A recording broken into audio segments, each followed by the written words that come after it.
Et puis on va écouter notre grand témoin pour sa réaction à l'ensemble des échanges de cet après-midi. Alors malgré le manque de sommeil, courir après les orages la nuit, je commence à être vieux pour ça. Je vous ai écouté attentivement et je pense que j'ai des messages importants à délivrer pour la conclusion. Moi j'aime bien taper où ça fait mal. Je sais pas si ça commence bien. Il faut savoir que l'agriculture n'atteindra jamais le zéro carbone. C'est le seul pôle de l'économie qui n'atteindra jamais le zéro carbone. On peut penser au transport, on peut penser à l'énergie, on peut penser aux habitations, mais l'agriculture n'atteindra jamais le zéro carbone, simplement déjà qu'à la base de nos champs, il y avait des forêts il y a quelques siècles, et que si on prend en compte tout cela, en fait, c'est déjà trop tard, l'agriculture n'atteindra jamais le zéro carbone.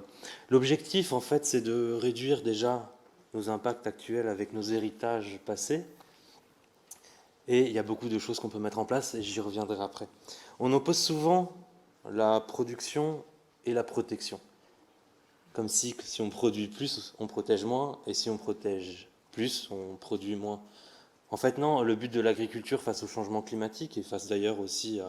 On ne parle pas qu'au changement climatique, on parle aussi de tout l'écosystème, c'est de produire pour se nourrir et pour aussi payer les salaires des agriculteurs, c'est logique.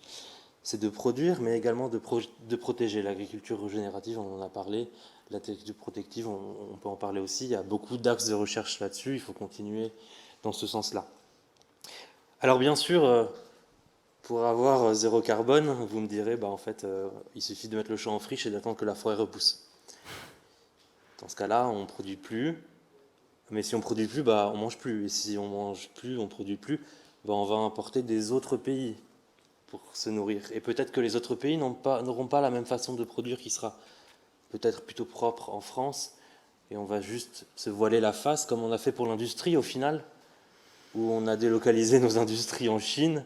Si on se met à délocaliser notre agriculture ailleurs en disant que nous sommes propres et c'est les autres qui polluent, ce ne sera pas forcément bien, puisque le climat n'a pas de frontières et nos pollutions que nous faisons ramener de Chine, elles ont des conséquences sur le climat mondial. Il ne faut pas faire la même chose pour l'agriculture et j'en serai très veillant dans les années à venir. Alors, l'agriculture doit s'adapter et s'atténuer face au changement climatique. Et on a eu plein de mots-clés, on a eu plein de choses en fait dans ces tables rondes. Et moi, j'aime bien faire le parallèle avec un puzzle. Pour avoir un puzzle complet, pour faire face au changement climatique, il faut toutes les pièces de puzzle. Il faut, ce que j'ai dit tout à l'heure, de la science, du numérique et de la pédagogie. Mais là, je vais aller un peu plus loin.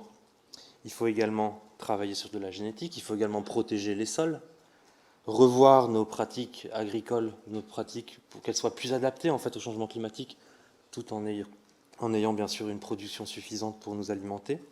Il faut travailler sur les réserves en eau tout en faisant attention à la ressource en eau, en travaillant également avec les modifications des pratiques. On ne pourra pas produire comme on faisait parce qu'on a des réserves en eau. Il faut également travailler sur la volonté politique, qui est un axe majeur et qui est beaucoup trop faible pour l'instant. Ainsi, avec toutes les pièces de puzzle, on pourra faire face au changement climatique. Donc, il y aura des progrès techniques, des progrès technologiques, des progrès scientifiques. Et on parle toujours de progrès, mais on ne parle jamais du social et de la sobriété. Parce qu'en fait, ce n'est pas tous les progrès technologiques et les progrès du numérique. Je travaille dedans, je sais très bien ce que c'est. Je ne vais pas sauver la planète seule, en fait.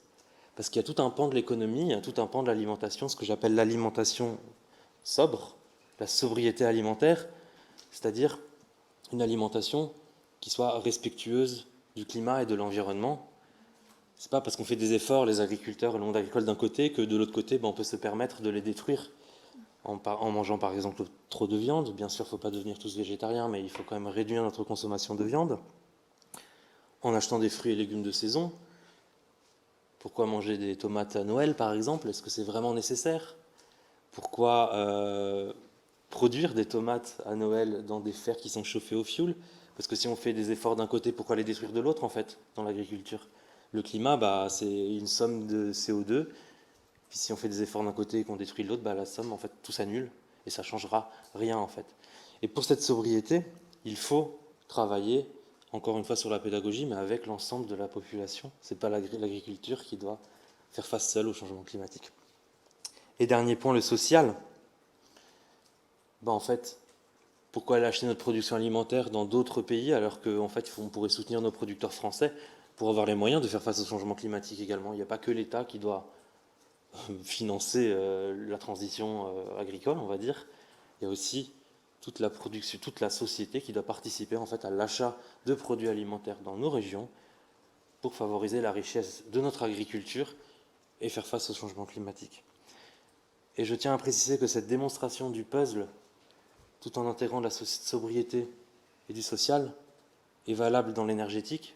Le nucléaire ne sauvera pas tout, les énergies vertes ne sauveront pas tout, c'est l'ensemble, et d'ailleurs c'est déjà été montré, qui feront avancer, c'est la multidisciplinarité, la complexité en fait de l'énergétique, la complexité de l'agriculture qui nous permettra d'être résilients face au changement climatique.